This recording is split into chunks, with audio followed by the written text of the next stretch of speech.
Olá, estudante, tudo bem? Aqui é o professor Paulo Góes em mais um Filosofando Física. E na aula de hoje nós vamos continuar aquilo que começamos falando na aula passada, que são vetores. Vamos então entrar agora, vamos falar de mais duas características de vetores. Vamos então, hoje seriam, a gente pode falar sobre somas de vetores. Vamos aqui colocar então na aula de hoje somas de vetores para completar aquilo que nós já falamos na aula passada. Essa aula também ela pode ser ministrada tanto no ensino médio quanto no ensino na graduação. Muito bem, antes de começar eu já vou pedir aquele like, né, aquela assinatura, né, já marque o sininho aí para receber novos vídeos do canal do professor Paulo Góes. Lembrando que cada vez que você comenta alguma coisa ou dá um like, né, você ajuda o nosso canal a chegar mais longe. Então, se esse vídeo fez algum sentido, dá aquele joinha aí, beleza? E vamos nessa. Lembrando que a ideia do canal é fazer uma aula de matemática e de física intercalando de algum vídeo aleatório, beleza? Então segue aí, vamos embora. O que acontece? Então vamos começar falando então de vetores, voltando aí, lembrando que a gente já falou na aula passada sobre igualdade de vetores, né? Onde a gente via que se o ângulo do vetor, ou seja, se a direção e sentido do vetor e o tamanho do vetor, ou seja, a magnitude do vetor, forem as mesmas, né? Então nós podemos dizer que, mesmo que você veja várias setas na tela, ali nós estamos falando sempre do mesmo vetor, sempre a representação do mesmo vetor, beleza? Muito bem, muito bem. Aí, ok, aí a gente já falou também de soma, né? A gente viu como é que a gente soma. A gente fez um tipo de soma, né? O método triangular, né? De soma de vetores. Como é que é esse método? Então, pega dois vetores, pega o primeiro vetor e coloca a base do segundo vetor na ponta do primeiro vetor, né? Na seta do primeiro vetor. O vetor resultante, você traça esse vetor partindo do início do primeiro vetor até a ponta, até o final do segundo vetor. Assim você tem aqui o vetor resultante, certo? No caso aqui, nós temos, na primeira aula, nós falamos de um triângulo retângulo, né? Acabou formando um triângulo retângulo. Já nessa aula de hoje, nós vamos fazer um triângulo obtuso. Aí já vai ser diferente, beleza? Mas vamos lá. Por exemplo, a gente pegou lá dois vetores, vetor A e vetor B, né? O vetor A e o vetor B. A gente, quando começou a soma, né? Partindo do vetor A e colocando o vetor B, a gente tinha uma resultante, mas quando a gente invertia isso, colocava primeiro o vetor B e depois o vetor A, seguindo essa regra do triângulo, a gente via que o vetor resultante sempre era o mesmo, certo? Ou seja, não importa se A mais B ou B mais A, o resultado vai ser o mesmo. Então A mais B é igual a B mais A. Isso é um tipo de característica que a gente conhece lá da matemática, é aquela propriedade que nós chamamos de comutativa, certo? E outra propriedade que também tem na matemática e existe também nos vetores é a propriedade associativa. Lembra disso? O que acontece? Vamos supor que você tem mais de dois vetores e você precisa somar esses vetores aí, todos. Então, quando você pega, por exemplo, nós já temos o vetor A e B, aí a gente coloca um vetor C aqui, por exemplo, né? Se você pegar primeiro o vetor A mais B, né, que a gente já tem a resultante aqui, e soma com o vetor C, né, a gente vai ter uma outra resultante. Beleza, né? Ainda assim, veja, essa resultante que fecha aqui com o vetor A mais B mais C, né, ela é igual também quando você fecha o vetor, por exemplo, você começa fazendo a soma do grupo B mais C e aí você soma o vetor A, você vai ver que é exatamente o mesmo vetor resultante daquele A mais B mais C, certo? Ou seja, não importa o conjunto que você separe para você fazer a soma, né? O que importa é que sempre o resultado vai ser o mesmo. E esse tipo de associação, né, de somas, né, você fazer grupos de somas, também acontece na matemática. Também é permitido você fazer somas de números assim, dessa forma associativa, beleza? Esse é o tipo de conexão com a matemática que a gente quer que você fique aí guardado. Ah, então, e outra, agora você vê que, ó, você viu? A gente pegou, somamos o vetor A com o vetor B e o vetor C, deu ali o vetor resultante. Ok, esse vetor resultante que nós estamos vendo aqui.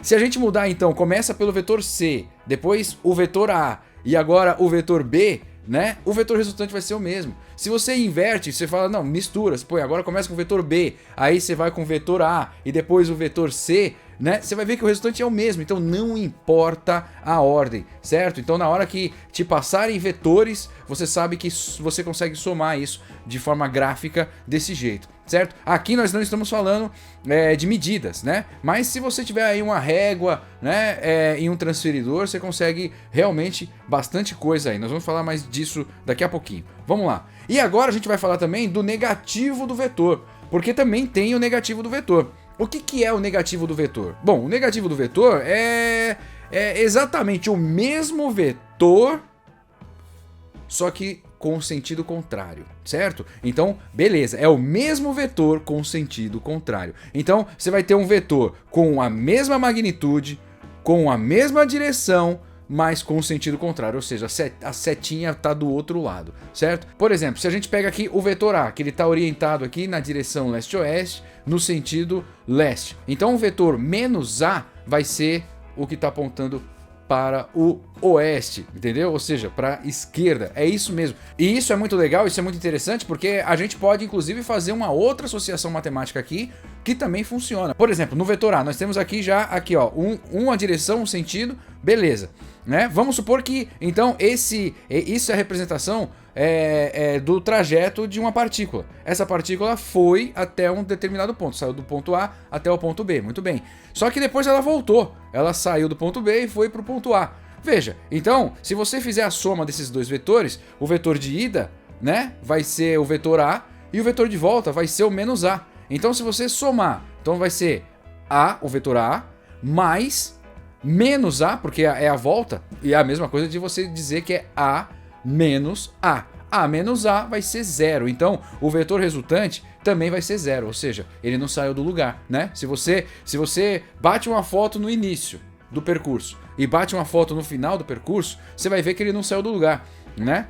Veja, esse é o lance do vetor de deslocamento, certo? Lembra disso. Agora, se você bate uma foto no início, aí você bate uma foto no final do primeiro trajeto, então você tem lá o vetor A, certo? Aí você bate uma foto lá, então você tem essa foto do final do primeiro trajeto, aí você bate uma foto do final do segundo trajeto, então você vai ter aí o vetor B, né? Agora, se você pega a primeira foto e a última foto, você vê que eles estão no mesmo lugar, certo? É uma associação aí simples pra gente lembrar que deslocamento é diferente de espaço percorrido, certo? O deslocamento é o quanto você se deslocou, né, naquele período que está sendo analisado, certo? Ou seja, se o período for só da primeira parte do trajeto, então aí você deslocou aquele vetor A. Se o período for somente a segunda parte do trajeto, então você vai ter aquele vetor menos A. Agora, se o período for desde o começo da viagem até a volta, você vai ver que o seu deslocamento é zero, certo? Se você sai da sua casa,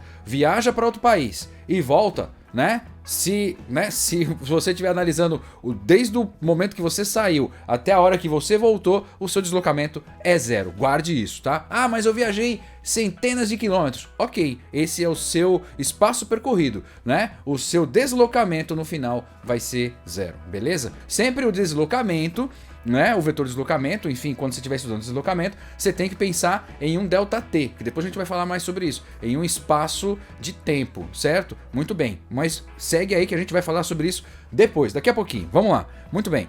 Então vamos pegar aqui, ó, vamos fazer agora o vetor A, né, ele somando o vetor negativo do B, ou seja, vamos fazer o vetor A somar com menos vetor B. Beleza? Então, o que acontece? Lembra, o vetor B é esse que está orientado aqui no norte-sul com sentido norte, beleza? Se você está agora pegando o vetor A, tá aqui, horizontal, beleza, para a direita, e vai somar com o inverso, com o negativo do B, então você vai pegar o B descendo, né? O B indo para o sul, não para o norte, beleza? Aí nesse caso o vetor de deslocamento vai ser diferente daquele vetor que nós vimos na aula anterior, certo? Porque não pode ser, né? Veja, o vetor mudou, aí a soma ele tá somando com o vetor negativo, beleza? Veja só, essas são as duas características então de soma que dá para se falar aqui, né, com os vetores, pelo menos agora desse jeito. Depois a gente vai começar a trabalhar com umas características um pouco mais particular, mais mais aprofundada do vetor, e é isso mesmo, a gente está falando aos poucos, né? E vamos trazer agora aqui um exercício legal, né, para vocês fixarem algumas coisas usando as ideias que nós já temos falado aqui no canal do Professor Paulo Góes, beleza? Vamos lá, então, vamos lá. O exercício aqui, um exemplo, vamos lá. Um carro viaja 6 km para o leste e então 4 km na direção de 60 graus nordeste, beleza? 60 graus nordeste. Aqui, então, agora a gente vai pedir, ó, encontre a magnitude e a direção do vetor deslocamento usando o método gráfico e o método analítico. Note que agora a gente vai explicar como é que você vai usar o método gráfico e o método analítico. O método analítico a gente até já comentou na aula passada, né, que é fazer conta mesmo, é fazer conta. E a gente vai fazer conta aqui hoje também, tá? E o método gráfico é simples, você precisa então, né, de uma régua e um transferidor, né? Basicamente isso, você precisa de uma régua e de um transferidor. Se você tiver um papel quadriculado, te ajuda também, tá? Então vamos colocar aqui como se tivesse um papel quadriculado na tela, beleza? Nesses quadradinhos aqui, nós podemos fazer uma escala para facilitar também para a gente fazer as contas, né? Se você estiver fazendo com papel quadriculado ou com a régua, é sempre bom que você determine a escala que você está trabalhando na hora que você estiver desenhando, na hora que você estiver fazendo a representação gráfica, tá? Não esqueça disso, beleza? Os professores querem compreender que você realmente está entendendo do que você está fazendo. Se você simplesmente colocar um valor, só o número do resultado, você não está dizendo nada, você não está dizendo que soube, você está dizendo que você copiou da calculadora, você viu alguma coisa, entende? Você tem que então colocar mais detalhes nos seus exercícios, é sempre bom você discriminar legal o que você está entendendo. E uma das coisas que a gente vai fazer, a gente tem que começar já fazendo a escala disso, porque claro, nós falamos aqui que o carro viajou 6 km, você não vai pegar uma régua e colocar 6 km, né? Não tem espaço disso aí no seu caderno. Muito bem, então tá aqui, ó, cada quadrado desse é 1 centímetro, certo? Então a escala a gente vai colocar aqui, ó, 1 quilômetro igual, né? Põe aqui 2 pontos, equivale a 1 centímetro, certo? 1 quilômetro equivale a 1 centímetro. Todo mapa tem uma escala, todo mapa tem uma rosa dos ventos. Então, vale a pena você também colocar aí uma rosa dos ventos, coloca uma rosa dos ventos para direcionar, para você saber, para você indicar para quem está lendo essa representação gráfica, qual é o sentido norte, sul, leste, oeste, beleza? Muito bem, muito bem. Então você colocou a rosa dos ventos, colocou a escala. Então vamos agora começar, vamos pegar a régua. Você vai pegar a régua e vai pegar aí, vamos fazer o primeiro vetor aí, o vetor aí de 6 km indo para o leste. Então você faz uma reta horizontal de 6 centímetros. Lembrando que a gente fez a escala então de 1 centímetro equivalendo a 1 quilômetro, certo? Ó, lembrando, você vai pôr a seta no final desse 6 centímetros aqui, certo? Indo, né, apontando aí para direita, que é o lado leste aí, beleza? Que é o lado da rosa dos ventos aí. Se sua rosa dos ventos estiver torta, você vai ter que colocar esse desenho torto também, entendeu? Então deixa a rosa dos ventos direitinho aí, bonitinho, legal. Beleza, agora você vai pegar o transferidor e aí nós vamos usar o transferidor. Como é que usa o transferidor? Para que serve ele? E o transferidor, a primeira vez que a gente está falando aqui do transferidor aqui no canal, o transferidor é um equipamento que a gente usa para medir os ângulos, para determinar os ângulos, né? E agora, nesse caso que nós vamos desenhar usando o transferidor, vamos então usar o transferidor que vai nos ajudar para isso também. Então como é que a gente vai fazer? A gente vai colocar o centro do transferidor bem aqui no final do primeiro vetor, né? Do vetor aí de 6 km, beleza? Bem na seta ali, porque a gente vai determinar 60 graus, né? 60 graus para nordeste a partir daqui. A linha que está 0 graus, ele está acompanhando aquele vetor de 6 km. Beleza, então, beleza, ali vai ser 0 graus. Você quer procurar o de 60 graus. Você vai encontrar o ponto que está a 60 graus e vai marcar um ponto ali. Vai marcar um ponto no seu papel ali de 60 graus. Aí você vai com a régua. Com a régua você já sabe que naquele ponto ele vai dar 60 graus. Lembra que Euclides já dizia lá atrás que para determinar uma reta você só precisa de 2 pontos. Certo? Nós já temos um ponto aqui que o transferidor indicou e temos o outro ponto que é o final da seta, o final do vetor, do primeiro vetor de 6 km, beleza? Muito bem, então aí você já tem essa reta, então agora você com a régua, você vai contar 4 centímetros, porque lembra, a gente colocou aqui que a escala é de 4 centímetros, você vai colocar 4 centímetros a partir da seta, e aí você direciona, pronto. fez aqui, ó, prontinho, fez o segundo vetor de 4 km. Você vai ver que aí usando o transferidor, coloca o transferidor lá de novo, você vai ver que o transferidor deu certinho ali, ó, 60 graus, certo? Já tá bonito aqui. Já colocou o vetor A e o vetor B, o vetor de 6 km e o vetor de 4 km, inclinado 60 graus para nordeste. Olha só que legal, tá bonito isso aqui, tá bem bonito, bacana. E o vetor resultante, como é que a gente determina ele? A gente determina ele graficamente pegando, então, fazendo um vetor, né, onde a gente começa no começo do primeiro vetor e termina no final do segundo vetor, certo? E agora, qual é o tamanho dele? Ué, pela régua você consegue determinar. Você vai ver, confere comigo, depois faz isso no papel e confere se tá batendo com o que a gente tá falando e deixa seus comentários aqui embaixo, se tá tudo certo, se tá fácil, se tá legal de aprender, né? E vamos lá, se você gostou já dá aquele joinha, se tá conseguindo entender, dá aquele joinha e vamos embora. Aí o que acontece? Se você pega aqui então esse vetor resultante com a régua, você vai ver que deu 8,7 centímetros. 8,7 centímetros. Aí, você não me coloque que o vetor de deslocamento é 8,7 centímetros. Pelo amor de Deus.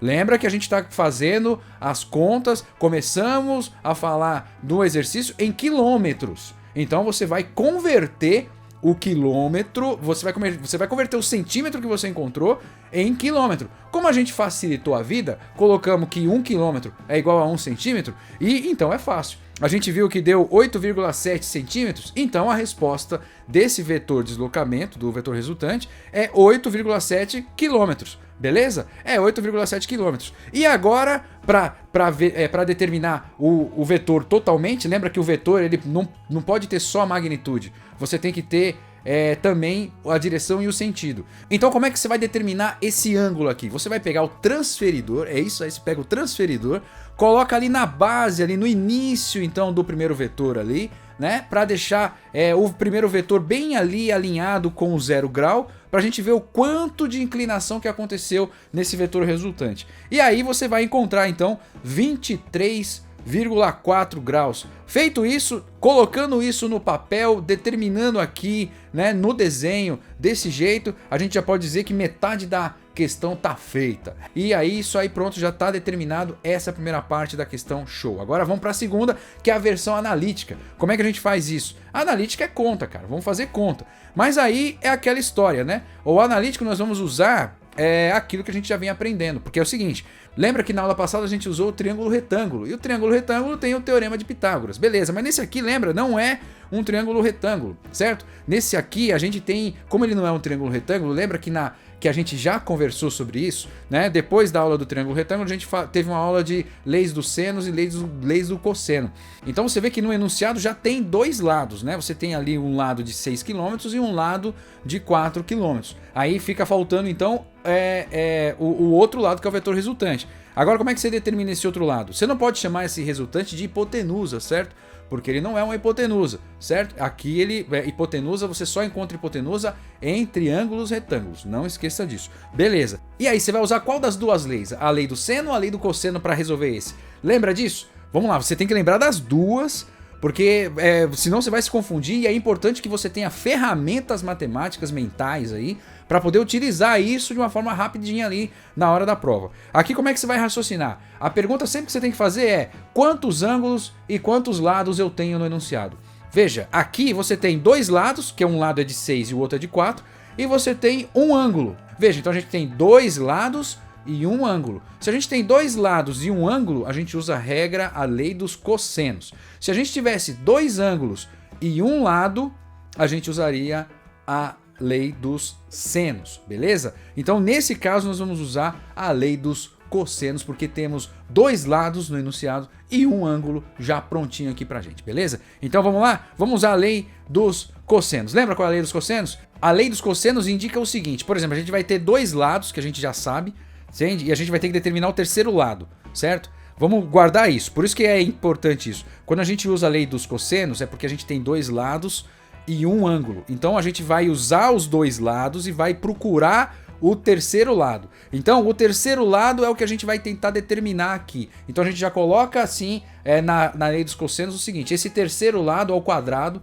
é igual ao primeiro lado, que a gente já sabe, mais o segundo lado, que a gente também já sabe, menos 2 vezes o primeiro lado e o segundo lado, vezes o cosseno do ângulo formado por esses dois lados que a gente já sabe.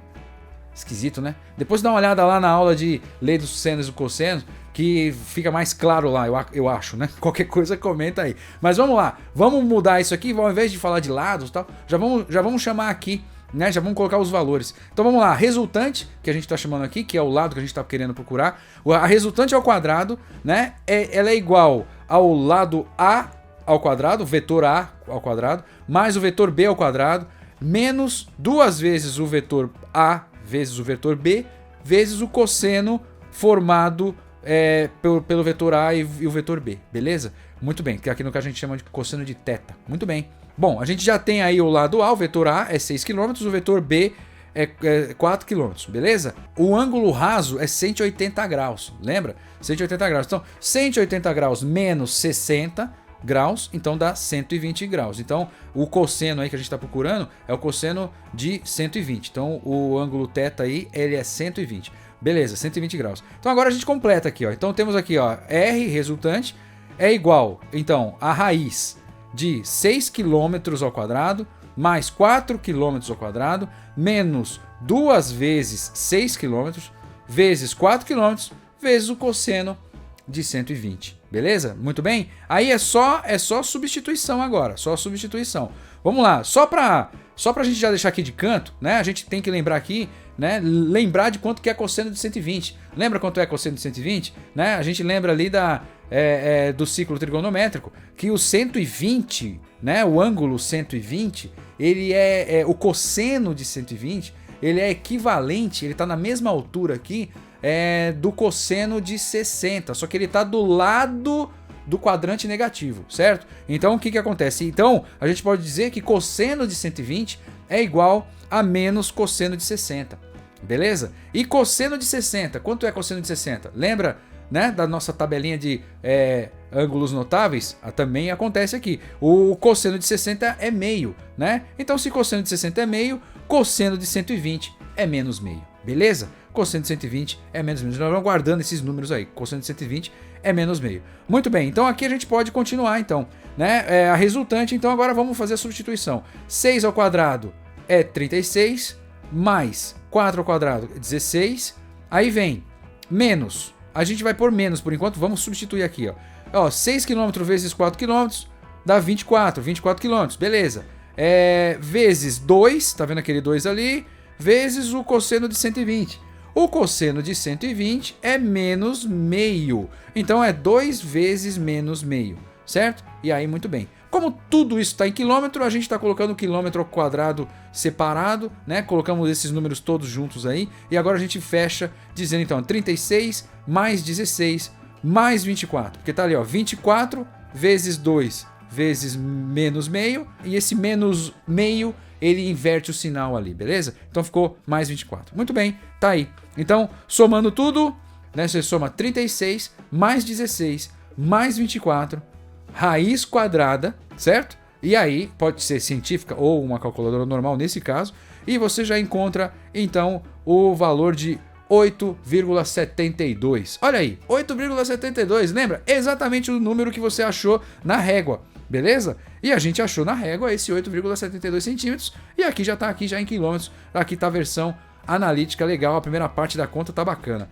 Muito bem, muito bem. Agora a gente vai fazer o ângulo. Vai encontrar o ângulo. Como é que a gente encontra o ângulo? Né? Aqui você tem que notar o seguinte. Veja, a gente precisa encontrar esse ângulo que a gente já sabe que é 23,4. Só que a gente quer encontrar isso de forma analítica. Então como é que a gente vai fazer? Vamos fazer isso usando a geometria também. Usando a geometria que nós já conhecemos, certo? Então vamos lá. Primeiro a gente tem que lembrar também, você pode voltar nas aulas de cosseno, seno e tangente, né? Que também nós falamos sobre isso também. Então, por exemplo, você pode primeiro dar uma olhada nesse triângulo aqui e pensar no seguinte. Quando a gente fala de seno, cosseno e tangente, a gente tem que sempre lembrar do triângulo retângulo, né? A gente sempre tem o seno e cosseno e tangente, sempre tem envolvido um triângulo retângulo. Então, aí a gente pode imaginar aqui, por exemplo, nesse triângulo que nós temos aqui, dada a formação gráfica, nós podemos fazer um prolongamento aqui para transformar esse triângulo em um triângulo retângulo.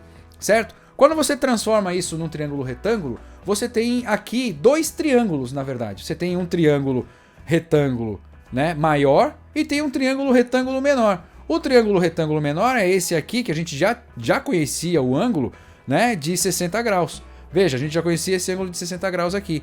E aí você tem que lembrar o seguinte, lembra como é que funciona o lance de encontrar o seno? O seno, a gente lembra, a gente pega o seno de um ângulo, é igual ao cateto separado, ou seja, o cateto oposto a esse ângulo, dividido pela hipotenusa, certo? Então sempre o seno é o cateto oposto dividido pela hipotenusa, beleza? Então nesse caso aqui, ó, o seno de 60, né?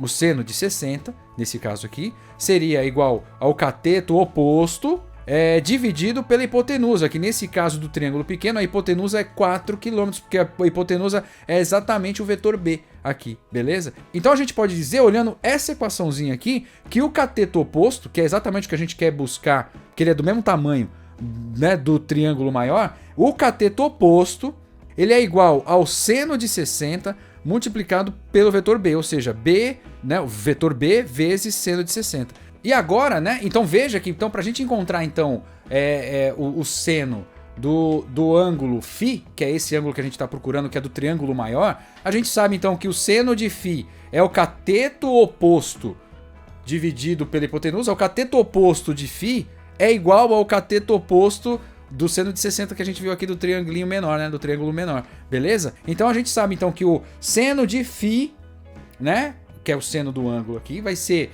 o cateto oposto a φ dividido pela hipotenusa. No caso, a hipotenusa, a gente já sabe que a hipotenusa é justamente o vetor resultante, que nós achamos que é o 8,72, certo? Mas aí tudo isso a gente pode fazer na calculadora, beleza? Então vamos aí. Então você põe aí na sua calculadora. Vamos lá, 4 vezes 60, aí você vai lá na função trigonométrica e põe seno, para você mostrar o seno de 60. Então vai ficar 4 vezes seno de 60. Aí você divide por 8,72, certo? Que seria 8,72 km, e dá então um seno igual a 0,397. Olha aí, seno de φ, ou seja, o seno do ângulo que nós estamos procurando, ele é igual a 0,397.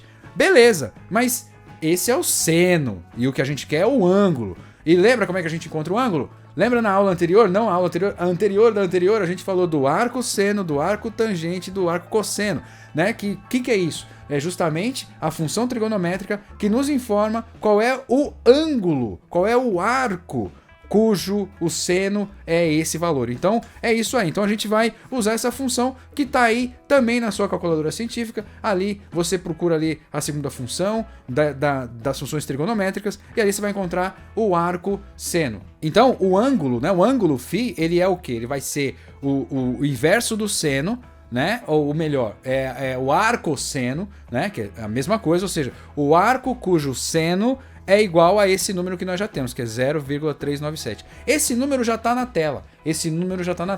Põe aí, né? Aperta o seno elevado a menos 1, que é o arco seno. Pronto, já trouxe o resultado, 23,41. Olha aí, ó, 23,41. Olha aí, que legal. Bacana, né? 23,41. Ele já está aqui. Isso aqui é a versão analítica, né? Com isso aqui você pode completar a sua questão. Aqui agora você tem a versão gráfica, onde mostrou o ângulo, a gente usou o transferidor, belezinha, direitinho, bonitinho. Pegamos com a régua determinando o valor da resultante deslocamento. E depois a gente fez isso também na versão analítica, fazendo a conta, né? Usando a regra, a lei dos cossenos. Muito bem, pessoal, chegamos ao final de mais um Filosofando Física e essa aula então foi de vetores. Nós vamos continuar essa aula de vetores na próxima aula. A gente ainda tem algumas coisas de vetores para falar, estamos destrinchando tudo que tem a ver com vetores e aí estamos usando todo esse conhecimento que nós já passamos aqui no canal. E nessas aulas, primeiras aulas, a gente tá repassando e tá sendo um pouco repetitivo. Estamos demorando um pouco para fazer os exercícios, mas estamos fazendo ele detalhado e bacaninha, devagar, para que fique bem claro e, né, dos porquês das coisas, certo? Que a nossa ideia do nosso site aqui, do nosso canal é falar sobre ciência de física e matemática, mas somente quando nós já tivermos esse assunto já trabalhado. Então a gente está começando a falar disso e por isso a gente demora um pouco mais. Espero que tenha feito sentido para você. Se você gostou, dê um joinha aí, assine o canal se não é assinante, né, para esse vídeo chegar mais longe. Se você acha que tem alguém precisando dessa informação, já divulga esse vídeo para os seus amigos também, beleza? Para sua escola, enfim, é isso aí. E a gente se vê na próxima aula. Tenha um bom divertimento. Até depois, turma. Tchau, tchau. Valeu.